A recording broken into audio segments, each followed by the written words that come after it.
എപ്പിസോഡിന്റെ തുടക്കത്തില് മൂണാണെങ്കിൽ അവരുടെ proposing scene കണ്ടിട്ട് ഭയങ്കര രീതിക്ക് സങ്കടപ്പെട്ട് നിൽക്കുകയാണ്. ലേഡി സാമിന് ഒന്നും ചെയ്യാൻ പറ്റാത്ത അവസ്ഥയിലാണ് നിൽക്കുന്നത്. അവളുടെ കയ്യിൽ നിന്ന് ബൊക്കറ്റും കാര്യങ്ങളെല്ലാം താഴെ വീഴുന്നുണ്ട്. അവസാനം അവള് കരഞ്ഞുകൊണ്ട് അവിടെ നിന്ന് ഇറങ്ങി ഓടാണ്. ലേഡി സാമാണെങ്കിൽ ഇത് കണ്ടിട്ട് അവളുടെ കയ്യിൽ നിന്ന് കാര്യങ്ങളെല്ലാം വിട്ടുപോകുന്ന അവസ്ഥയിലാണ്. കൂട്ടുകാർക്കും നല്ല രീതിക്ക് സങ്കടമാവുന്നുണ്ട്. ലേഡി സാമ അതിനൊന്നും മറുപടി കൊടുക്കാതെ കല്യാണത്തിന് താല്പര്യമുണ്ടെന്ന് പറയാതെ അവിടെ നിന്ന് ഇറങ്ങി മൂണ്ട പുറകെ ഓടിപ്പോവാണ്.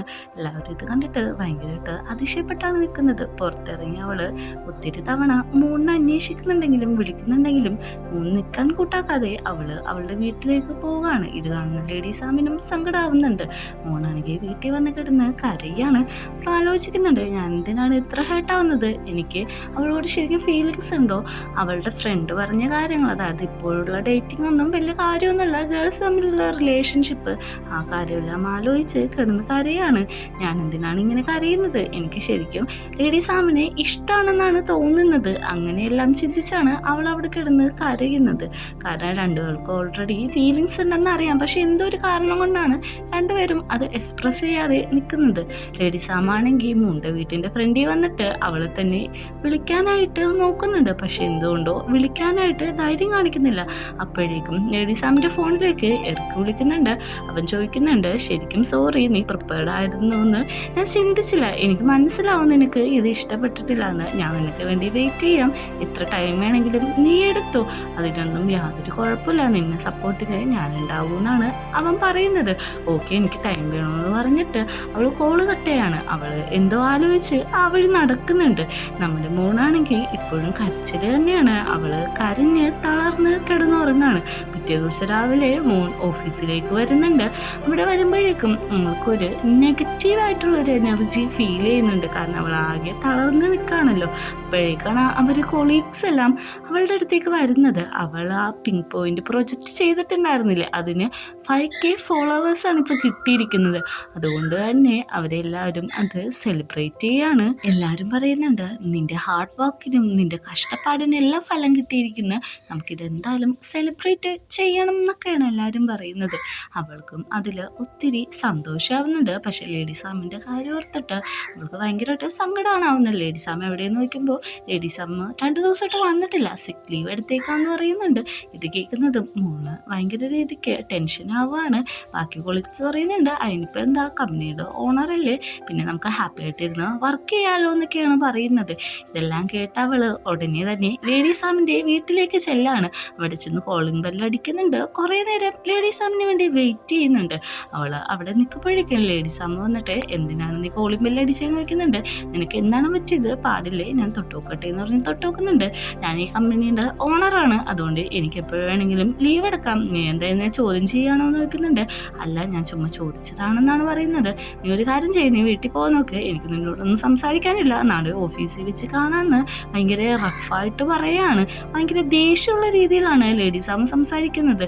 ഇത് കേൾക്കുന്ന നമ്മുടെ മൂന്നൊന്നും മിണ്ടാതെ തിരിച്ചു പോവുകയാണ്. പിറ്റേ ദിവസം രാവിലെ ഒരു മീറ്റിംഗ് നടക്കുകയാണ്. എല്ലാ കൊളീഗ്സും എല്ലാ വർക്കേഴ്സും അവിടെ വന്നിട്ടുണ്ട്.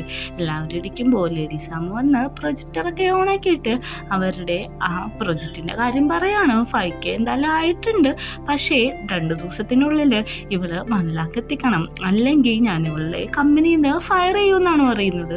ഇത് കേൾക്കുന്ന എല്ലാവരും ടെൻഷൻ ആവുന്നുണ്ട്. കാരണം 24 മണിക്കൂറിനുള്ളിൽ അല്ലെങ്കിൽ 48 മണിക്കൂറിനുള്ളിൽ കംപ്ലീറ്റ് ചെയ്യാൻ പറ്റുന്ന കാര്യമല്ലല്ലോ ഇത്.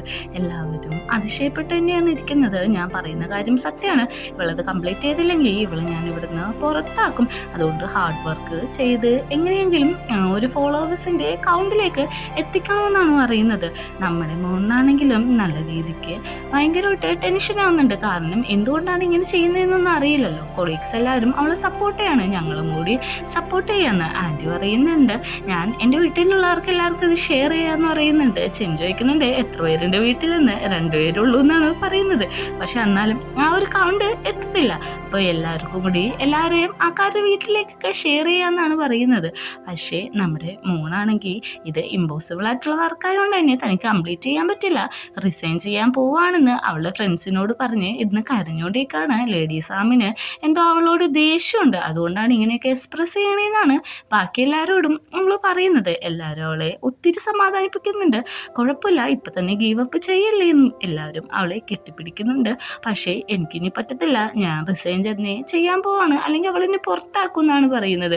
മോഡലിൻ പെൺകുട്ടി അവളുടെ സൈറ്റിൽ നിന്നാണ് ഓടി വന്നിരിക്കുന്നത്. അവൾ ഈ സീരിയലിലൊക്കെ സംസാരിക്കുന്ന പോലെയാണ് സംസാരിച്ചുകൊണ്ടിരിക്കുന്നത്. ഇത് കേൾക്കുന്ന എല്ലാവരും പറയുന്നുണ്ട്, റിയോന്നും മര്യാദക്ക് സംസാരിക്കുക, ഇതിപ്പോൾ സൈറ്റൊന്നും അല്ല, ഇവിടെ എവിടെയും ക്യാമറയും ഇല്ല, നീ മര്യാദക്കുള്ള രീതിയിൽ സംസാരിച്ചാൽ മതി എന്ന് ബാക്കി രണ്ടുപേരും കൂടി ഇരുന്ന് കളിയാക്കാണ്. അവരെല്ലാവരും കൂടി ഒരു ഐഡിയ ഇടാണ്, എങ്ങനെയെങ്കിലും ഇവളെ തിരിച്ച് ജോലിക്ക് തന്നെ എടുക്കണം, ഫയർ ചെയ്യാൻ പറ്റാത്ത രീതിയിൽ ആക്കണം എന്നാണ് പറയുന്നത്.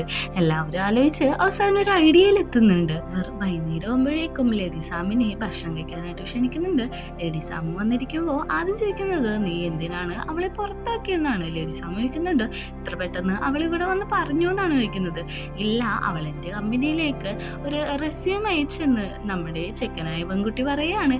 പറയുന്നുണ്ട്, ഞാൻ അവളെ എന്തായാലും സെലക്ട് ചെയ്യും, കാരണം അവൾ എൻ്റെ ടൈപ്പാണ്, പിന്നെ ഗുഡ് ലുക്കിംഗ് ആണ്, ഹാർഡ് വർക്കാണ് എന്നൊക്കെ പറയുമ്പോഴേക്കും ലേഡി സാമിന് ജലസായിട്ട് ഞാൻ അവളെ ഫയർ ചെയ്യാൻ പോകുന്നില്ല എന്ന് ഇവരോട് വെള്ളി വിളിച്ചിട്ട് എണീറ്റ് പോവാണ്. അങ്ങനെ ഇവരുടെ പ്ലാൻ അവിടെ സക്സസ് ആയിരിക്കുകയാണ്.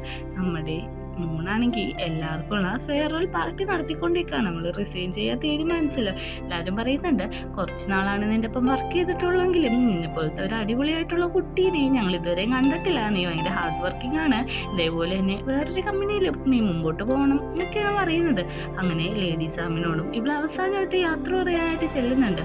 ലേഡി സാമ് വർക്കിലാണ്, ഇവള് പറയുന്നത് കേൾക്കുന്നില്ല. ഇവളാണെങ്കിൽ ഇവളെ കണ്ട നാളോട്ടുള്ള കാര്യങ്ങളും ഇവളെ ഇൻസ്പയർ ആക്കിയ കാര്യങ്ങളൊക്കെയാണ് പറയുന്നത്. ലേഡി സംഭവിക്കുന്നുണ്ട്, നീ എന്ത് നോൺസെൻസ് ഒക്കെയാണ് ഈ വന്നിട്ട് ഇവിടെ നിന്ന് വിളിച്ചു പറയുന്നത്, ഞാനിവിടുന്ന് പോകാണ്, ഞാനിവിടെ റിസൈൻ ലെറ്റർ ഇട്ടു എന്ന് പറയുന്നുണ്ട്. അപ്പോഴും ലേഡി സാമ് അത് വല്ല കാര്യമൊക്കെ തന്നെ എടുക്കുന്നില്ല. അവള് പറയുന്നുണ്ട്, നീ എന്തൊക്കെയാണ് പറയുന്നത്, നീ ഫോളോവേഴ്സിനെ കൂട്ടാൻ നോക്ക്, അല്ലാതെ ഇങ്ങനെ നിന്നിട്ട് പിച്ചുണ്ടെയോ അല്ല പറയണ്ടേന്ന് പറയുന്നുണ്ട്. എനിക്ക് നിങ്ങളുടെ ഒപ്പം ജോലി ചെയ്യാൻ താല്പര്യമില്ല എന്ന് പറയുന്നുണ്ട്. ലേഡി സാമ് എണീറ്റോ എന്ന് പറയുന്നുണ്ട്, നീ ഒന്നും കൂടി ട്രൈ ചെയ്ത് നോക്ക്, ഞാൻ നിന്നെ ഇവിടുന്ന് പിരിച്ചൊന്നും വിടാൻ പോകുന്നില്ല എന്ന് പറയുമ്പോഴേക്കും അവള് കേൾക്കാതെ, പക്ഷെ എൻ്റെ തീരുമാനം അത് അല്ല എന്ന് പറഞ്ഞാണ് ഇറങ്ങിപ്പോകുന്നത്. ലേഡി സാമും പുറകെ പോകുന്നുണ്ട്. ഇവളാണെങ്കിൽ വിളിച്ചിട്ട് നിൽക്കുന്നില്ല. അങ്ങനെ നമ്മുടെ മൂണിനെയും കൂട്ടിയിട്ട് ലേഡി സാമു ഒരു ഭാഗത്ത് നിന്ന് വർത്താനം പറയാനായിട്ട് വിളിച്ചോണ്ട് പോകുന്നുണ്ട്. അവസാനം അവൾ പറയാണ്, എനിക്ക് നിന്നെ ഇഷ്ടമാണ്, എനിക്ക് നിന്നെ ഗേൾഫ്രണ്ട് ആക്കാൻ താല്പര്യമുണ്ടെന്ന് ലേഡി സാമു പറയുമ്പോൾ മൂൺ അത് വിശ്വസിക്കുന്നില്ല. കാരണം ഇവള് പറയുന്നതിൻ്റെ ഓപ്പോസിറ്റ് ആണല്ലോ ഇവളുടെ ഫീലിങ്സ് എല്ലാം. ഇത് നീ നുണ പറയാണ്, നിനക്ക് എന്നോട് അങ്ങനെ വലിയ താല്പര്യമൊന്നുമില്ല എന്നുള്ള കാര്യങ്ങളൊക്കെയാണ് മൂൺ പറയുന്നത്.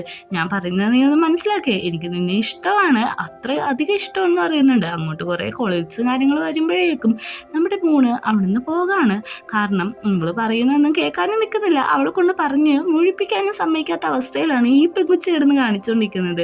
ലേഡി സാമിനാണെങ്കിലും നല്ല സങ്കടാവാണ്. അങ്ങനെ വൈകുന്നേരം റെസ്റ്റോറൻറ്റിൽ ഫ്രണ്ട്സ് എല്ലാവരും കൂടി നമ്മുടെ മൂന്നെ വിളിച്ച് വരുത്താണ്. എല്ലാവരും അവളോട് ചോദിക്കുന്നുണ്ട്, ഞങ്ങൾ പറയുന്നതിന് നീ കൃത്യമായിട്ട് ആൻസർ തരണം, നിനക്ക് ലേഡി സാമിനോട് എന്ത് ഫീലിങ്സ് ആണ് ഉള്ളത്, നിനക്ക് അവളോട് ഇഷ്ടമുണ്ടോ എന്നുള്ള കാര്യങ്ങളാണ് കൂട്ടുകാർ ചോദിക്കുന്നത്. പക്ഷെ അവൾ പറയുന്നത്, എർക്കാട്ടെ എൻഗേജ്മെന്റ് കഴിഞ്ഞിരിക്കുന്ന ലേഡി സാമിനെ ഞാൻ എങ്ങനെയാണ് ഇഷ്ടപ്പെടേണ്ടതെന്നാണ്. എല്ലാവരും പറയുന്നുണ്ട്, നീ സത്യസന്ധമായിട്ട് പറയാൻ പറയുമ്പോഴേക്കും അതെ എനിക്ക് ലേഡി സാമിനെ ഇഷ്ടമെന്ന് പറയുന്നുണ്ട്. എല്ലാവരും ക്ലാപ്പ് ചെയ്യുന്നുണ്ട്. നിങ്ങൾ ഡേറ്റ് ചെയ്യാൻ താല്പര്യമുണ്ടോ എന്ന് ചോദിക്കുമ്പോഴേക്കും അതിനും അവള് എസ് ആണ് പറയുന്നത്. എല്ലാവരും പറയുന്നുണ്ട്, അന്നാ നിന്റെ ആഗ്രഹം നടക്കാൻ പോണേ ലേഡി സാമിനോട് ഇങ്ങോട്ട് വരാൻ പറഞ്ഞിട്ടുണ്ടെന്നാണ് പറയുന്നത്. ഞാൻ പോവാണ്, എനിക്ക് അവളോടൊന്നും സംസാരിക്കാനില്ല എന്ന് പറഞ്ഞിട്ട് മൂന്ന് അവിടെ നിന്ന് പോകുമ്പോൾ തന്നെ ലേഡി സാമ് അങ്ങോട്ട് വരാണ്.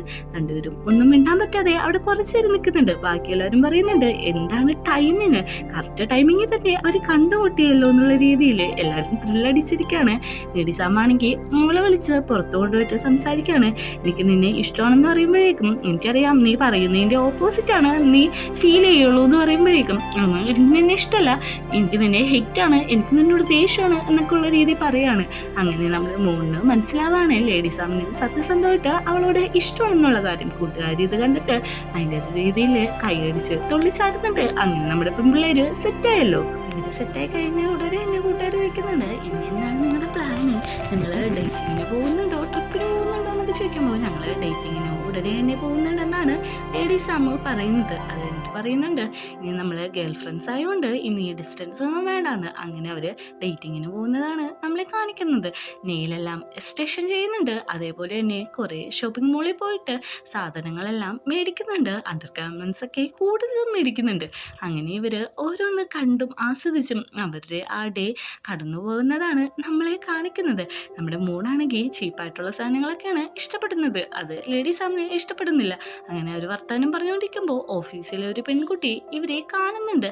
മൂണിനെ കാണുന്നില്ല. പെട്ടെന്ന് ആ പെൺകുട്ടി നമ്മുടെ ലേഡി സാമിൻ്റെ ഇടത്തേക്ക് വരികയാണ്. ബോസ് എന്താണ് ഇവിടെ ഒറ്റയ്ക്ക് നിൽക്കുന്നതെന്നാണ് വന്ന് ചോദിക്കുന്നത്.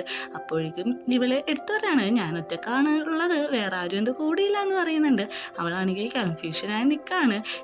ഞാൻ ചോദിച്ചില്ലല്ലോ നിങ്ങളുടെ കൂടെ ആരെങ്കിലും ഉണ്ടോ എന്ന്. എന്നിട്ട് കൂട്ടുകാരി അങ്ങ് പോകുമ്പോഴേക്കും നമ്മുടെ മൂണാണെങ്കിൽ ഒളിച്ചിരിക്കുന്ന സ്ഥലത്ത് നിന്ന് എണീറ്റ് വരികയാണ്. കാരണം ഇവരുടെ റിലേഷൻഷിപ്പ് പബ്ലിക് ആക്കിയിട്ടില്ല. അങ്ങനെ ഷോപ്പിംഗ് എല്ലാം കഴിഞ്ഞ് ഇവർ വീട്ടിൽ വരാണ്. മൂണിനോട് പറയുന്നുണ്ട് നമുക്ക് ഒരുമിച്ച് കുളിക്കാണ്. പക്ഷെ മൂണിന് ഭയങ്കര നാണമായിട്ടാണ് ഫീൽ ചെയ്യുന്നത്. ഈ നാണിക്കേണ്ട ആവശ്യമൊന്നുമില്ല, ഇപ്പോൾ നമ്മൾ ലവേഴ്സ് അല്ലേ, ലവേഴ്സിൻ്റെ ഇതിലൊക്കെ ഇത് സ്വാഭാവികമാണ്, നമുക്ക് ഒരുമിച്ച് ഷവർ ചെയ്യാന്ന് പറയുന്നുണ്ട്. അങ്ങനെ രണ്ടുപേരും കൂടി കുളിക്കാൻ പോവുകയാണ്. അപ്പം പറയുന്നുണ്ട് എനിക്ക് നല്ല നാണമുണ്ട്, എനിക്ക് നിന്നെ എങ്ങനെയാണ് ഫേസ് ചെയ്യേണ്ടതെന്ന് അറിയില്ല എന്ന്. അങ്ങനെ അവർ ഒരുമിച്ച് ഷവർ ചെയ്യുന്നതാണ് നമ്മളെ കാണിക്കുന്നത്. ഈ ഒരു സീനും കാണിച്ചിട്ടാണ് എപ്പിസോഡ് അവസാനിക്കുന്നത്.